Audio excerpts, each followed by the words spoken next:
This video was voted for by patrons of Questions for Science. You already know what happens when someone is shot in the head. Get what you fucking deserve! They die. On the surface, yes, a headshot is a fatal wound, but beneath the gory reality, there's a lot that goes on when a bullet enters someone's skull. First things first, in terms of firearms, we're talking strictly pistols and rifles, not shotguns, because a shotgun to the head is pretty self-explanatory. Let's start at the firearm, shall we? When a bullet is fired from a pistol or rifle, the bullet travels through a rifled barrel.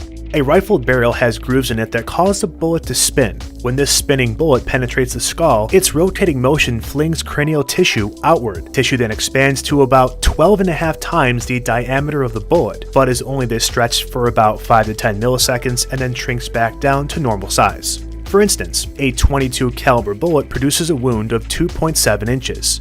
A .38 caliber bullet creates a 4.4 inch wide wound, and a .45 caliber bullet creates a 5 inch wide wound. Though it's very short, the expanded cavity does a remarkable amount of damage to the skull. This wound creates a vacuum effect, causing air to rush into it, making the cranial cavity expand, causing secondary fracture lines that spread out from the wound. Most fractures occur at soft locations, like the temples and orbital plates behind the eyes. The higher power the firearm, the more secondary fracturing of the skull, especially at more thick and hard locations like the front and back. Speaking of high-powered, what factor do you think contributes to making a bullet more damaging to the human body? Its length, its velocity, or its weight?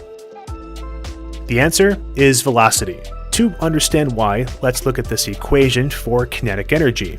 In this case, the kinetic energy of a bullet is equal to the weight of the bullet times its velocity squared divided by the gravitational acceleration constant times 2. This may seem like a lot, especially if you haven't taken physics, but allow me to make this insultingly simple. More kinetic energy equals more ouch. The higher the kinetic energy of a bullet, the more damage it does. And we can prove mathematically how velocity does this. So let's make everything a value of 10. Okay, so the weight is 10, the velocity is 10, and the gravitational constant is also 10.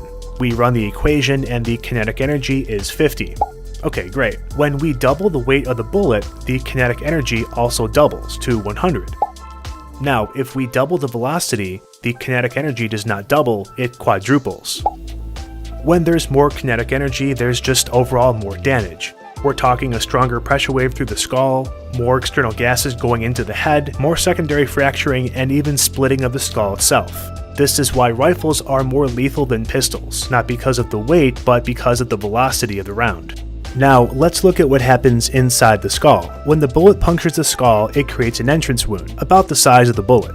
If it exits the skull, it creates an exit wound many times larger than the bullet itself. This happens in nearly all mediums a bullet passes through, whether it be plastic, metal, wood, or bone. This is because as the bullet passes through the medium, it creates a shockwave in front of it which widens. Additionally, the bullet may rupture or mushroom, increasing its surface area. As for the interior of the skull, the bullet causes the bone to bevel. The best way I can illustrate this process of beveling is with a piece of Swiss cheese. This side of the cheese is where the bullet enters and is very clean and small. This side is where the bullet exits and is very wide and flared out. This flaring chips pieces of the skull and launches them into the brain, causing more damage. Once in the brain, 3 things can happen to the bullet. 1, it can slow and stop. If it loses enough of its energy when it pierces the skull, it will stop in its path inside the brain, probably at the other end of the skull. 2, it passes cleanly through, or 3, it ricochets inside the head. Of the 3, the least common is the third, accounting for about 20% of all bullet paths. If the round was fired from a high-powered rifle, it will most likely pass through. If it's fired from a pistol, it will likely stop in the brain or ricochet. Also, interesting fact, most skull ricochets aren't like this, where the bullet bounces off at an angle, though it does happen, but not frequently. In the majority of ricochets, the bullet follows the round groove of the skull. The skull is actually very strong, and the bullet, having lost so much energy passing through, simply glides along the groove, sometimes sitting just beneath the scalp. Finally, what happens to the brain in this whole ordeal? Well, it's bad. The brain is a solid, inelastic, and incredibly soft organ. Unfortunately, these properties do nothing to reduce the damage the brain receives from a gunshot. In contrast, elastic organs such as your intestines, stomach, and bladder receive less damage from gunshots. The energy from the pressure wave is dissipated because the tissue stretches. However, solid inelastic organs like your liver, pancreas, kidneys, heart, and brain receive full damage from the pressure wave because the tissue does not stretch. Finally, the distance the bullet travels from the barrel to the head can also determine how damaged the brain is. If the shot is far enough away, the bullet may actually bounce off the head. It'll still cause a wound, similar to getting hit in the head with a baseball bat or a hammer, but again, it won't actually penetrate the skull, but will still do severe damage. Of course, these shots are well over 100 yards away and are from low-powered firearms like a pistol or a .22. Contact shots, on the other hand, where the muzzle of the firearm is placed on the victim's head and then fired, turns the brain into a literal pulp. This happens for two reasons. Firstly, the bullet has the highest velocity when it strikes the skull, delivering the most energy possible.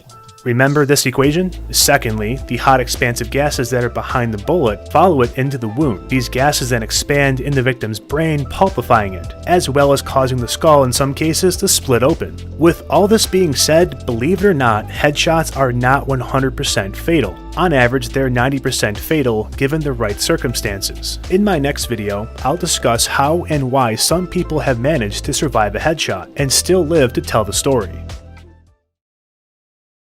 Also, recently a lot of you have been asking me what my background is in, and I work in immunodiagnostics, which is really fun. But being a scientist and just reading research papers sometimes isn't enough for research for my videos, especially when I talk about medical procedures and I work in a totally different field.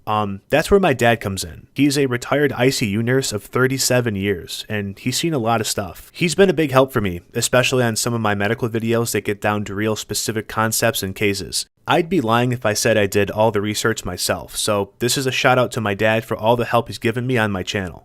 Thanks, Dad.